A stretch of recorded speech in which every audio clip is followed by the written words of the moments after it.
Wabihamdih. Assalamualaikum warahmatullahi wabarakatuh. Alhamdulillahirabbil alamin. Wassalatu wassalamu ala asyrafil anbiya'i wal mursalin sayyidina Muhammad wa ala alihi wa sahbihi ajma'in. Allahumma aslih ummata Muhammadin sallallahu alaihi wasallam wa farrijan ummati Muhammadin sallallahu alaihi wasallam warham ummata Muhammadin sallallahu alaihi wasallam وانشر واحفظ وأيد نهضة الوطن في العالمين بحق محمد صلى الله عليه وسلم. Amma ba'du. Hadirin pemirsa media Persatuan Channel yang berbahagia, khususnya bagi mahasiswa-mahasiswi kami program studi pendidikan agama Islam, program studi manajemen pendidikan Islam semester 2 yang berbahagia, karena situasi dan kondisi yaitu kita dilanda oleh musibah virus corona, maka kami akan menyampaikan materi kajian kita, materi perkuliahan kita, yaitu tentang kajian Ahlus Sunnah wal Jamaah. Mahasiswa semester 2 Sekolah Tinggi Ilmu Tarbiyah Palapa Nusantara yang berbahagia, topik pembahasan kita kali ini adalah tentang doktrin-doktrin atau ajaran Ahlus Sunnah wal Jamaah. Nah, kita merujuk sebentar asal mula ya munculnya faham Ahlus Sunnah wal Jamaah. Jadi dijelaskan bahwa Imam Abu Hasan Asy'ari adalah sebagai pendiri atau yang meletakkan fondasi pertama yang akan menjadi cikal bakal ya paham Ahlus Sunnah wal Jamaah. Nah, beliau lahir di Basrah. Beliau lahir di Basrah dan wafat di Baghdad. Nah, beliau ini adalah seorang ahli fikih terkenal, pemuka teolog Islam pada masanya. Paham Ahlus Sunnah wal Jamaah juga sering disebut sebagai paham Asy'ari ya, karena pendirinya, karena dinisbatkan kepada Abu Hasan Asy'ari, juga sering disebut sebagai paham Ahlus Sunnah wal Jamaah. Seluruh ajaran Ahlus Sunnah wal Jamaah yang disusun oleh Abu Hasan Al-Asy'ari dibukukan oleh beliau, di antaranya terdapat dalam kitab yang beliau susun seperti Al-Ibanah fi Ushul Diniyah, Maqalatul Islamiyah, Al-Mujaz, dan lain-lain. Nah, adik-adik mahasiswa-mahasiswi MPI, PAI, Sekolah Tinggi Ilmu Tarbiyah Palapa Nusantara. Jadi adapun beberapa ajaran atau paham Ahlus Sunnah wal Jamaah, misalnya yang pertama kita diskusikan tentang seorang muslim dan hal dosa. Golongan Ahlus Sunnah wal Jamaah berpendapat bahwa suatu golongan dapat dianggap atau diakui sebagai muslim apabila memenuhi 3 syarat. Yang pertama, mengucapkan 2 kalimat syahadat dengan lisannya. Yang kedua, ucapan itu diikuti kepercayaan dengan hatinya dan dibuktikan dengan amal yang nyata. Nah, adapun tentang dosa, Ahlus Sunnah wal Jamaah berpendapat bahwa orang yang meninggalkan kewajiban dan mengerjakan dosa yang sampai ia mati, ya, dosa sampai ia mati belum berubah, maka orang ini dihukum sama dengan orang mukmin yang mengerjakan maksiat. Orang ini apabila ia tidak diampuni oleh Allah Subhanahu wa taala, ia masuk neraka. Tetapi tidak abadi. Ia akan lepas dari siksa neraka setelah selesai menjalani hukuman neraka.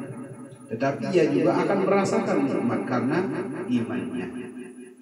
Nah, jadi inilah paham Ahlus Sunnah wal Jamaah. Nah, kaitan dengan hal ini ya tentunya ya terutama sekali tentang orang yang beriman tadi, ya, orang yang kalau beriman dan berbuat maksiat maka dia akan masuk neraka tapi tidak kekal. Nanti dia akan masuk surga. Nah, jadi tentang iman atau tentang seorang muslim mukmin, guru besar kita Bapak Maulana Syekh telah menyampaikan.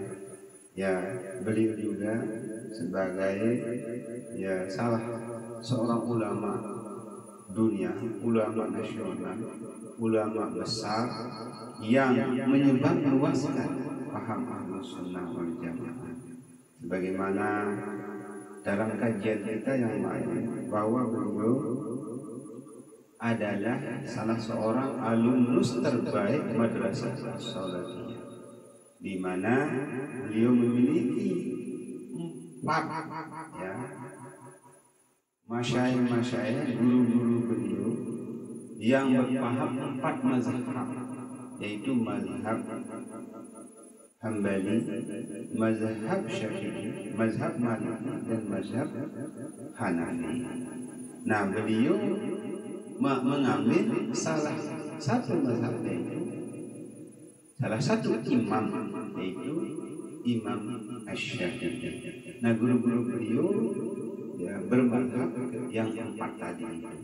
Nah, begitu juga dengan pendiri NU, yaitu Kiai Haji Hasyim Asy'ari, yang mana beliau juga menyebarkan, mempertahankan paham Ahlus Sunnah wal Jamaah, dan persis sama dengan guru besar kita Bapak Maulana Syekh Tuan Guru Kiai Muhammad Zainuddin Abdul Majid, yaitu berpegang teguh pada satu mazhab. Artinya beliau mengambil satu mazhab, yaitu Imam Syafi'i. Nah, beliau mengatakan terkait dengan iman yang diincar-incar oleh orang mukmin, yaitu pahala akhirat. Orang yang beriman mesti melapangkan hatinya hanya kepada akhirat. Jadi kalau betul-betul kita beriman, kalau betul-betul kita yakin kepada Allah Subhanahu wa Ta'ala, dan kalau kita tidak mau disiksa dulu di neraka, maka harus kita betul-betul melapangkan hati kita hanya kepada akhirat. Jadi kita dahulukan, ya, kita utamakan akhirat, walaupun ya dunia juga tidak kita lupakan. Nah, beliau pernah mengatakan terlebih dahulu tuntutlah, ya, perkuatlah iman baru menjadi sanggup. Jadi kuatkanlah agama. Artinya kita kuatkan agama dulu, pemahaman agama kita dulu. Ya, bagaimana bacaan Quran kita, bagaimana pengajian kita, bagaimana agama kita, bagaimana kita bisa mengerti fikih, syariat dan sebagainya, itu baru kita menjadi syahwat. Nah, artinya bahwa tidak boleh kita melupakan karena dunia. Jadi yang diincar-incar oleh orang mukmin yaitu pahala akhirat. Orang yang beriman mesti melapangkan hatinya hanya kepada akhirat, katanya. Nah, pengajian ini disampaikan dengan kitab Tafsir Al-Jalalain pada Musalla Al-Abrar di Pancur hari Ahad 23 Muharram tahun 1415 Hijriah, 3 Juni 1994 Masjid. Jadi beliau pada saat mengaji kitab Tafsir Al-Jalalain menyampaikan pengajian tadi itu tentang beriman. Nah, kaitannya dengan manusia tadi, ya, di mana paham Ahlus Sunnah wal Jamaah, ya, salah satu paham Ahlus Sunnah wal Jamaah yaitu siapapun yang beriman itu akan masuk surga walaupun disiksa dulu di neraka. Jadi Bapak Manusia mengkategorikan ya manusia itu dibagi 3, yaitu untuk Allah itu nyawanya, untuk dirinya amalnya, perbuatannya, untuk tanah dan tulang badan kita sekarang ini. Jadi nanti kalau sudah masuk kubur, maka kita akan dimakamkan.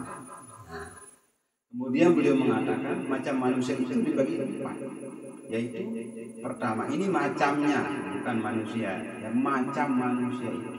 Yang pertama tidak pernah berdosa, itu malaikat, seperti malaikat. Bisa benar bisa salah, ya itulah jiwa manusia. Ya, yang mana al-insan mahalul khata'i manusia, yaitu tempat salah dan lupa. Manusia ini tempat salah dan lupa. Kemudian yang berdosa, yaitu bersifat seperti iblis. Kemudian yang tidak berdosa dan tidak berpangkat, nabi Nabi. Jadi karakter manusia itu menurut manusia seperti yang 4 tadi itu. Tidak pernah berdosa seperti malaikat, bisa benar bisa salah, itu karakter manusia. Yang berdosa yaitu iblis, yang betul-betul seperti iblis, yang tidak berdosa dan tidak berpangkat, ini seperti binatang. Nah, pengajian ini disampaikan di Musala Al-Abrar di Pancor hari Kamis 25 Safar tahun 1409 Hijriah, bertepatan dengan 6 Oktober 1988 Masehi. Nah, kemudian kaitan dengan paham Ahlus Sunnah wal Jamaah tadi itu, nah kemudian Al-Muqarrar guru besar kita Bapak Muhammad Syekh menjelaskan ayat yang mengatakan, ya ayyuhalladzina amanu la tulhikum amwalukum wala auladukum an zikrillah wa may yaf'al dzalika fa ulaika humul khasirun. Artinya, wahai orang-orang yang beriman, janganlah kamu dihalangi oleh harta-harta dan anak-anakmu untuk mengingat Allah Subhanahu wa taala. Barang siapa yang melakukan hal itu, maka mereka termasuk orang-orang yang rugi. Nah, jadi guru besar kita menyampaikan tentang ayat ini. Artinya, kalau misalnya tadi itu, ya sekalipun kita beriman, tetapi kita dihalangi oleh anak, cucu, harta benda, aktivitas pekerjaan kita untuk mengingat Allah, untuk menyembah Allah, untuk mendahulukan akhirat tadi, untuk mementingkan akhirat tadi, niscaya kita akan masuk neraka. Walaupun nanti karena beriman, ya kita akan masuk surga, tapi disiksa. Oleh karena itu jangan sampai kita dikalahkan oleh siapapun. Bahkan di dalam Al-Quran juga dinyatakan bahwa tidak boleh kita dikalahkan, ya, untuk mencintai Allah, mencintai Rasulullah, dan pisah sisi. Tidak boleh dikalahkan oleh anak, istri, pekerjaan, aktivitas, bahkan dunia dan akhirat, dunia dan istri. Nah, ini dan larangan supaya kita mendahulukan cinta kepada Allah, cinta kepada Rasulullah, cinta kepada pisah sisi. Ya, pisah itu banyak, termasuk menuntut ilmu, termasuk berjuang, berjihad di jalan Allah, menegakkan kebenaran, qulil haqqa walau kana. Nah, kemudian beliau juga menyampaikan, bagaimanapun besar amal seseorang tetapi tidak beriman kepada Allah Subhanahu wa taala, maka jauh dari keridhaan Allah Subhanahu wa taala, yang berarti pula jauh dari surga.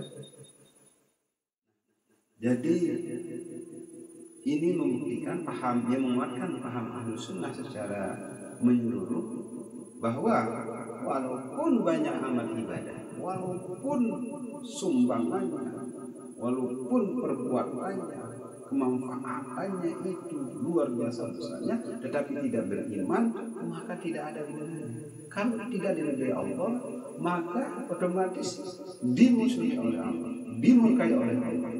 Seperti di salam kita, Allahumma inna nas'aluka ridhaka wa jannah. Ya Allah, kami meminta, memohon kepadamu ridho, dan sekaligus nanti secara otomatis akan mendapatkan surga. Dan namun sebaliknya, assalamualaikum warahmatullahi wabarakatuh, wa na'udzubika min sakhatika.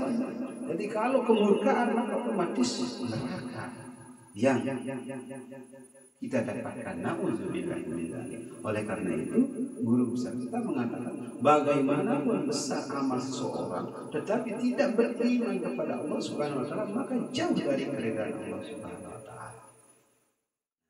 Pengajian ini disampaikan di Musala Al-Abrar, Pancor hari Ahad 26 Jumadil Awal tahun 1416 Hijriah, bertepatan dengan tanggal 22 Oktober 1995 Masehi.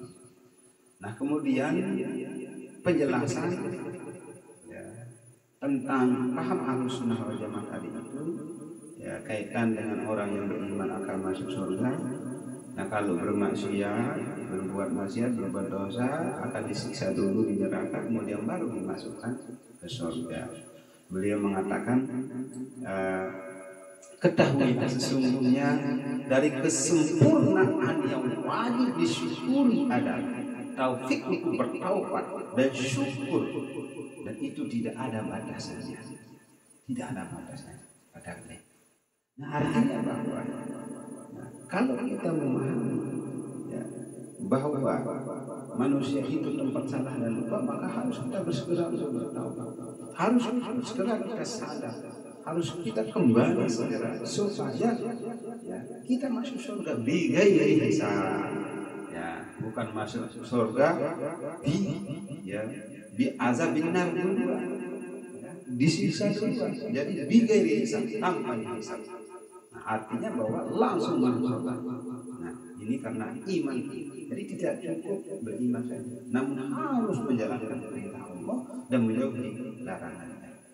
Nah, pengajian yang tadi yaitu perkataan beliau yang mengatakan bahwa sesungguhnya dari kesempurnaan yang wajib disyukuri adalah taufik untuk bertaubat dan syukur tidak ada batasnya, disampaikan di Pancor hari Rabu tanggal 9 Safar tahun 1409 Hijriah 21 September 1988 Masehi. Nah, untuk menguatkan paham Ahlussunnah wal Jamaah yang tadi, yaitu orang yang beriman wajib masuk surga, kalau berbuat maksiat maka mampir dulu di neraka. Ya, beliau mengatakan jauh kita mendekati ulama terdahulu, tapi kita usahakan jangan sampai mati sebelum bertaubat. Nah, artinya bahwa kalau memang kita telah banyak melakukan kesalahan, telah banyak kekhilafan, ya, dosa dan sebagainya, maka kita berusaha supaya jangan mati sebelum bertaubat.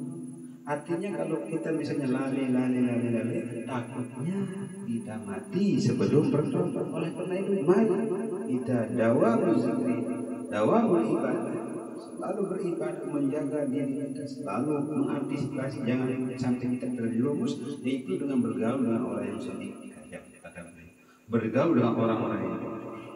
Nah, ini kunci.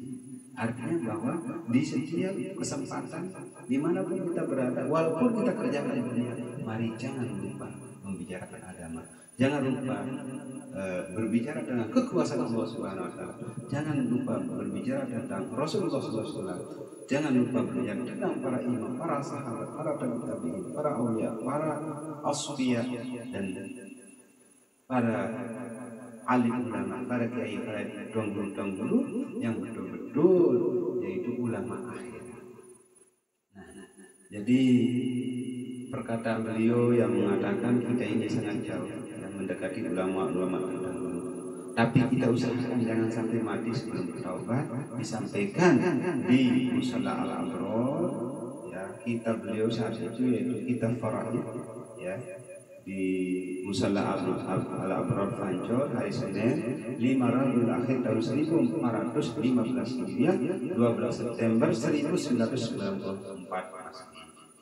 Nah, kemudian beliau juga mengatakan hendaklah orang yang sakit banyak-banyak membaca kalimat la ilaha illa anta subhanaka inni kuntu minaz zalimin. Ini namanya taubat yang istimewa bahasa. Jadi ini disampaikan di Musalla Al-Abrar pada hari Sabtu 05 Jumadil Awal tahun 1416 Hijriah bertepatan dengan tanggal 30 September 1995 Masehi. Nah, jadi beliau di sini ya memberikan kita saran, memberikan kita nasihat. Jadi kalau kita dalam keadaan sakit, dalam keadaan kurang sehat, terutama pada saat ini, ya, musibah corona, ya, musibah yang menjangkau, ya, menjangkit, yang datang kepada kita, bukan saja kepada kita, tapi di seluruh dunia sudah ribuan nyawa menjadi korban. Oleh karena itu, mari melalui pengajian beliau ini, bahasa-bahasa beliau ini kami sampaikan, mari khususnya kepada warga Nahdlatul Motor, khususnya lagi kepada mahasiswa-mahasiswi kami, mahasiswa PAI, mahasiswa MPI, Sekolah Tinggi Ilmu Tarbiyah Palapa Nusantara. Ya, mari kita bertaubat. Ini adalah ya istilah beliau, ya taubatnya istimewa dengan mengucapkan la ilaha illa anta subhanaka ini, la ilaha illa anta subhanaka ini kuntu minaz zalimin. Ya, bahkan di dalam pengajian yang lain beliau mengatakan barang siapa yang berdoa dengan doanya Nabi Yunus, itu la ilaha illa anta subhanaka inni kuntu minaz zalimin, maka insyaallah segala doanya hajatnya terjadi, namun tergantung ya bahasa beliau. Nah, jadi mari kita perbanyak tobat kita. Ini adalah tobat yang istimewa ya, kalau kita sering mengamalkan la ilaha illa anta subhanaka inni kuntu minaz zalimin. Nah, ini berarti bahwa kita mengakui diri bahwa kita ini zalim, kita ini lemah, kita ini lengah. Nah, sementara Bapak Musa mengatakan Allah sangat suka kepada hamba-hambanya yang mengaku dirinya lengah, yang mengaku dirinya bodoh, yang mengaku dirinya zalim. Nah, oleh karena itu mari kita tahu, kita merenung bahwa kita ini ya pasti ada dosa, pasti ada salah. Oleh karena itu mari kita bertobat, ya terutama sekali dengan mengamalkan la ilaha illa anta subhanaka inni kuntu minaz zalimin. Nah, dan selanjutnya untuk menguatkan paham Ahlus Sunnah wal Jamaah tadi secara umum, yaitu orang yang beriman, yang betul-betul beramal ibadah akan masuk di hisab. Nah, kemudian kalau dia berbuat maksiat, kalau dia berbuat dosa, dia pasti masuk surga, namun dihisab dulu, disiksa dulu di neraka. Nah, beliau mengatakan, ya, beliau mengutip bahasa Imam Abu Hanifah.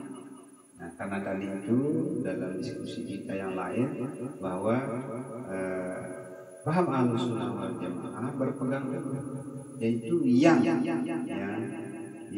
mengikuti jejak terutama empat imam besar, yaitu Imam Abu Hanifah, Imam Malik, Imam Syafi'i, Imam Hambali.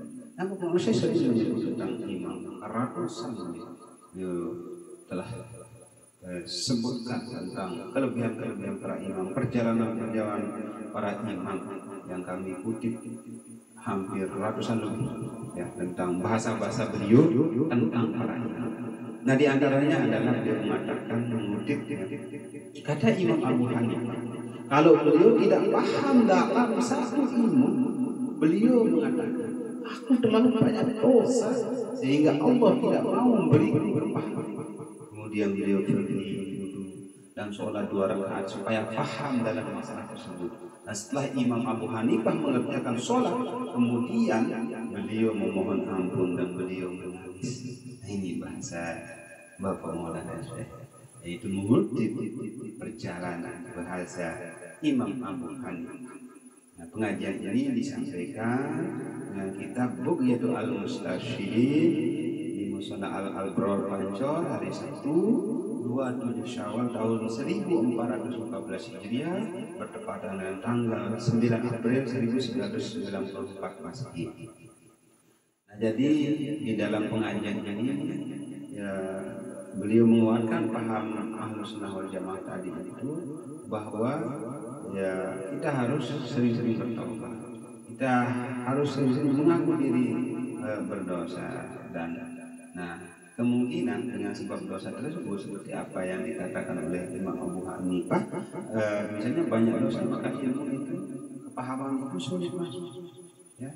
Oleh karena itu beliau ya mencontohkan kepada kita kalau kita sulit paham, nah ini khususnya kepada mahasiswa kami, mahasiswa LPI, mahasiswa PAI semester 2 dan seluruh mahasiswa STIK Palapa Nusantara ya, supaya kalau tidak bisa paham ya seperti Imam Abu Hanifah ya, itu pergi dan sholat 2 rakaat supaya paham, supaya cepat paham, supaya mengerti tentang masalah tersebut. Nah, setelah sholat kemudian Imam Abu Hanifah ya memohon ampun, bahkan menangis. Nah, ini cara-cara yang dicontohkan oleh beliau. Nah, bagaimana dengan kita? Bagaimana dengan tulab talibat, dengan mahasiswa, siswa, para pelajar? Nah, kalau kita merasa bodoh, kalau kita merasa bahwa ilmu itu sulit masuk di kepala kita, mari kita sholat dan mohon ampun, bahkan sampai menangis. Kenapa kita sulit paham?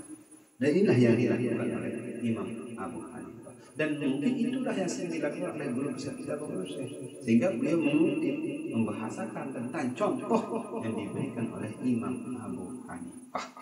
Nah, artinya bahwa tadi itu dengan sebab berdosa, banyak noda, banyak usaha dan sebagainya.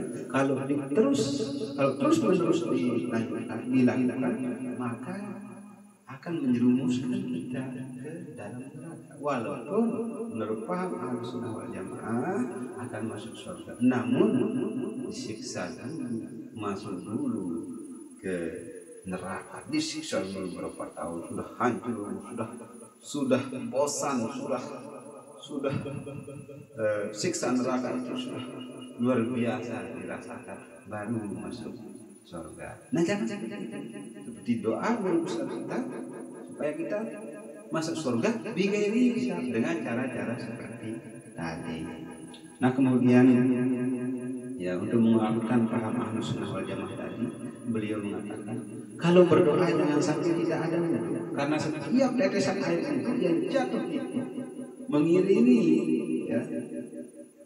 mengiringi dosa yang jatuh. Nah, jadi kalau kita sering berwudu, ya, maka nanti tetesan air wudu itu juga mengiringi dosa-dosa yang jatuh. Artinya harus kita ikhtiar berdoa, selalu berwudu. Nah, apalagi kalau kita mau beribadah, kalau kita mau belajar, harus kita wudu.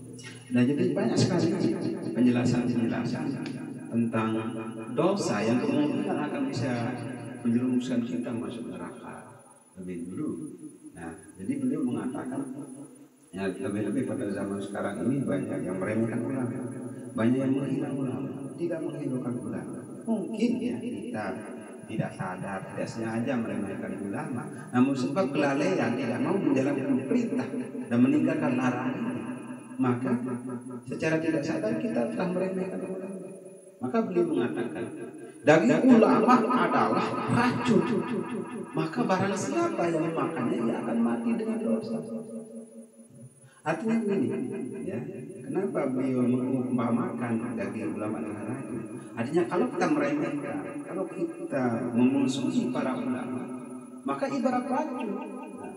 Jangan sampai racun itu kalau kita minum, kalau kita makan, ya, kalau kita minum maka kita akan mati, ya, dengan dosa. Kita akan mati karena kita minum racun. Nah, ini artinya bahwa tidak boleh. Jangan sampai kita meremehkan, jangan sampai kita meremehkan, ya, orang-orang ahli. Ya. Begitu juga orang yang ahli. Ya, orang-orang yang betul alim itu adalah yang mendahulukan, ya, bagaimana agama itu, yang mendahulukan agama. Jadi jangan sampai alimnya itu alim status, karena memang ya, secara hukum dunia banyak sekali status yang ada kiai, ada tuan guru, ada ulama, ada ahli wirid dan sebagainya. Ini adalah semua dengan status. Namun di hadapan Allah, bahwa Allah Subhanahu wa Ta'ala tidak melihat terhadap rupa wajah harta benda kita, tapi yang dilihat itu adalah hati dan perbuatan kita. Jadi apapun status kita, yang jelas menurut di hadapan Allah Subhanahu wa Ta'ala yang betul-betul beriman dan bertakwa sesuai dengan yaitu pokoknya iman dan takwa. Jadi yang namanya orang ini yang beriman dan bertakwa, artinya yang selalu menegakkan dan menghidupkan agama, selalu berusaha untuk menjalankan Al-Quran, untuk menjalankan sunnah Rasulullah SAW, mengikuti para sahabat, mengikuti para ulama, mengikuti para aulia, dan mengikuti jejak para asfiya dan para pejuang-pejuang mujahid. Sehingga agama ini tersebar seperti, ya, pendiri Nahdlatul Ulama misalnya Kiai Haji Hasyim Asy'ari, atau pendiri Nahdlatul Wathon Guru Besar kita Tuan Guru Kiai Haji Muhammad bin Abdul Majid, atau pendiri Muhammadiyah Kiai Haji Ahmad Dahlan. Nah, beliau telah berjuang bagaimana agama ini tersebar sehingga Indonesia ini mayoritas beragama Islam. Nah, kemudian beliau mengatakan orang yang menyakiti ulama akan mati dalam keadaan sengsara dan berdosa. Jadi dengan tidak menjadikan perintah beliau ulama, maka ini kita akan mati dalam keadaan sengsara dan berdosa. Nah, supaya berfaedah sebagai bahan kajian, jadi persatuan dan berpecah belah misalnya. Ini sudah ada dalam Quran dan hadis. Bahkan para ulama, para sahabat sangat takut terhadap terjadinya perpecahan, kemudian sangat mengharapkan persatuan. Begitu juga dengan guru besar kita Maulana Syekh, sangat mengharapkan persatuan. Nah, karena beliau sangat mengharapkan persatuan, maka di pengajian beliau sering menyampaikan tentang kompak utuh, tegak bersatu sepanjang zaman. Itu juga di dalam tulisan karangan beliau Wasiat Mengabad. Beliau sering menyampaikan juga Al-Quran, Al-Hadis tentang persatuan. Misalnya wa'tasimu bihablillahi jami'an wa la tafarraqu. Nah, atau innamal mu'minuna ikhwatun faslihu baina akhawaykum. Di wasiat itu puluhan yang menyampaikan, yang mengindikasikan, bahkan terang benderang menyuruh pemerintah supaya kita kompak tegak bersatu sepanjang zaman. Nah, begitu juga dia mencegah supaya kita ini jangan berpecah belah, jangan bermain-main, jangan berbeda wadah, berbeda pendapat, harus bersatu, satu haluan, yaitu di barisan Nahdlatul Wathon itu, ya, zaman demokrasi itu ada satu barisan yang disebut barisan Nahdlatul Wathon. Nah, oleh karena itu, mari kepada kita semua, ya, terutama mahasiswa-mahasiswa kami, mari kita jangan meremehkan ulama. Jadi dengan tidak peduli terhadap ajaran-ajaran agama, ajaran-ajaran ulama, maka itu sudah termasuk meremehkan. Jadi jangan sampai kita meremehkan guru, dosen, para tuan guru, para kiai, yang betul-betul guru, ulama, kiai akhirat, yaitu membimbing kita ke jalan kebenaran. Jadi jangan sampai walaupun status misalnya seperti, ya, saya misalnya mengajarkan adik-adik mahasiswa-mahasiswi, ya, menganggap saya ini adalah dosen, tapi ini adalah status. Jadi kalau saya memerintahkan kepada adik-adik mahasiswa-mahasiswi dengan perbuatan yang tidak, jangan ditaati. Walaupun status saya sebagai dosen di hadapan adik-adik mahasiswa-mahasiswi. Tetapi kalau saya memerintahkan kepada hal-hal yang baik, yaitu dengan menegakkan agama, menjalankan amanah, maka wajib adik-adik mahasiswa untuk taat, karena sesuai dengan Quran dan hadis. Tapi kalau tidak sesuai melanggar Quran dan hadis, wajib adik-adik hindari, wajib adik-adik tidak taat. Nah, ini contohnya. Karena bahaya nanti, ya, kalau sampai misalnya orang yang menyakiti ulama akan mati dalam keadaan sengsara dan berdosa. Apalagi kalau sekelas guru besar kita Al-Maghfurah Maulana Syekh Tuan Guru Kiai Haji Muhammad Zainuddin Abdul Majid, pahlawan nasional. Begitu juga dengan ulama-ulama tuan guru kita di bawah, utama tuan guru seperjuangan beliau, ya, yang kita kenal. Jadi jangan sampai kita meremehkan. Nah, kemudian beliau mengatakan sifat para nabi adalah maksum, ya, tidak akan berbuat dosa. Sedangkan sifat para wali adalah mahfuz, terpelihara dari dosa. Jadi kalau sudah betul-betul ulama akhirat, maka otomatis beliau itu adalah wali. Artinya bahwa bisa saja melakukan dosa, itu yang disebut mahfuz menurut Bapak Maulana Syekh, melakukan dosa namun cepat-cepat kembali, cepat-cepat bertaubat dengan taubatul nasuha, itulah mahfuz. Kalau Nabi itu tidak akan berbuat dosa. Nah, kemudian beliau mengatakan, ya, supaya kita lebih memahami tentang kajian Ahlus Sunnah wal Jamaah, ya, khususnya tentang satu topik tadi itu, satu contoh tadi itu, beliau mengatakan paling besar dosanya orang yang menjadi pejabat, kecuali kalau seperti Umar bin Abdul Aziz.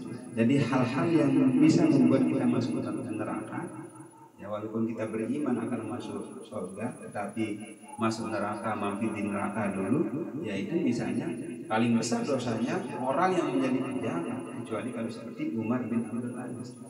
Ini artinya bahwa orang yang masuk dalam politik perlu berhati-hati, jangan sampai menggunakan politik belah bambu, main catur, politik kanji, politik satu di tempat satu, politik melawan baku sehingga ukhuwah hancur dan lebur sesuai dengan apa yang dibahasakan oleh Nabi besar untuk mendapatkan kepentingan pribadi dan golongan-golongan, tetapi tidak peduli untuk kepentingan agama. Ya, tidak peduli untuk kejayaan agama. Dan perlu diingat bahwa alasan satu-satunya yang terbesar yang akan membuat Islam ini jaya adalah bersatu. Dan alasan terbesar yang akan membuat kehancuran agama Islam adalah perpecahan. Oleh karena itu, mari kita buatkan persatuan dan mari kita hindari perpecahan. Nah, ini perlu diingat oleh terutama khususnya adik-adik mahasiswa-mahasiswi dalam segala hal, dalam segala situasi dan kondisi, termasuk juga di institusi, organisasi, pemerintah dan sebagainya, semua lembaga, semua yayasan, kunci kesuksesan itu adalah di persatuan. Maka di dalam persatuan setiap saat. Nah, jadi hal-hal yang bisa membuat kita masuk neraka yaitu menjadi pejabat. Nah, tapi kalau adil seperti Umar bin Abdul Aziz, maka insya Allah kita akan masuk surga. Bahkan ini yang membuat kita masuk surga, karena orang yang memiliki tangan yang lebih itu lebih baik daripada orang yang memiliki satu tangan. Artinya orang yang berkuasa, orang yang memiliki kemampuan, tetapi menggunakan kemampuannya dan kekuasaannya untuk kemajuan agama, perkembangan agama, untuk kejayaan agama, untuk kemaslahatan umat, maka mereka orang-orang yang terbaik. Maka gunakanlah jabatan Anda ya bagi yang menjabat untuk kemaslahatan umat. Nah, karena bahayanya sesuai apa yang dikatakan oleh Nabi besar, kita paling besar dosanya adalah orang yang menjadi pejabat, kecuali kalau seperti Umar bin Abdul Aziz. Maka ambillah contoh, bercerminlah kepada Umar bin Abdul Aziz. Nah, pengajian ini disampaikan di Musala Al-Abrar hari Sabtu 18 Rabiul Akhir tahun 1415 Hijriah, 24 September 1994. Jadi yang terakhir kami akan kutip bahasanya guru besar kita Bapak Maulana Syekh ya terkait dengan apa yang terjadi di Nahdlatul Wathon saat itu. Beliau mengatakan ya, Mu'tazilah kadin adalah golongan orang-orang yang mempunyai paham bahwa orang yang melakukan dosa besar adalah termasuk kafir. Sedangkan Mu'tazilah modern mempunyai paham bahwa jamaah wirid adalah sumber fitnah orang ini sumber fitnah. Nah, ini fitnah yang dikatakan oleh orang-orang yang tidak suka kepada ilmu. Beliau mengatakan paham mereka sangatlah salah. Ini menurut Pak Muslim, paham yang mengatakan bahwa jamaah wirid ya jamaah wirid sumber fitnah, orang ini sumber fitnah, ini adalah salah. Karena pada kenyataannya jamaah wirid dan orang-orang ini adalah jamaah yang selalu berdoa dan untuk kemakmuran agama dan akhir nusa dan bangsa. Nah, ini bahasa beliau yang disampaikan di Musala Al-Abrar pada hari Rabu 4 Jumadil Awal tahun 1414 Hijriah, 20 Oktober 1993 Masih. Nah, artinya bahwa banyak sekali yang fitnah Nahdlatul Wathon. Nah, begitu juga organisasi keislaman yang lain seperti Nahdlatul Ulama, Muhammadiyah dan yang lain-lain. Jadi banyak sekali yang fitnah. Ya, bahwa misalnya bahasa beliau ya Mu'tazilah modern yang selalu mengatakan bahwa jamaah wirid sumber fitnah, orang-orang ini sumber fitnah, ini salah total, salah besar. Karena orang ini yang selalu berdoa untuk umat dan untuk kemakmuran agama dan akhir nusa dan bangsa. Ini bisa kita lihat dari Nahdlatul Wathon itu sendiri pergerakan. Kita bisa lihat dari doa misalnya di Nahdlatul Wathon, kumpulan doa para wali di tarekat Hizib dan yang lain-lainnya. Jadi selalu beliau mengharapkan, selalu beliau itu menyuruh, memberikan nasihat supaya agama ini tegak dan jaya. Nah, adapun mungkin yang terjadi saat ini adalah kesalahan kita, ini adalah kelalaian kita sebagai warga Ramadan yang tidak kompak utuh, yang tidak tegak teguh pendirian, yang tidak bersatu, sehingga banyak di antara kita yang kelihatannya tidak mempedulikan tentang bahasa manusia, tidak mempedulikan dengan wasiat-wasiat manusia, ya karena berkecaplah maka masyarakat awam, ya warga menilai kita, ya menilai kita, dan janganlah sampai terjadi seperti itu. Oleh karena itu, mari kita sama-sama ya untuk kembali bersama. Apapun alasannya, ini adalah perintah agama, ini adalah perintah Al-Quran, Al-Hadis, ini adalah wasiat guru besar kita Bapak. Nah, inilah sebagai pelajaran bagi kita, ya. Apapun yang terjadi pada masa lalu, mari kita jadikan sejarah. Nah, sejarah itu pasti ada hitam, putih, merah, biru dan sebagainya. Mari kita ambil yang putih, kita hilangkan yang hitam demi masa kini dan masa depan yang lebih cerah.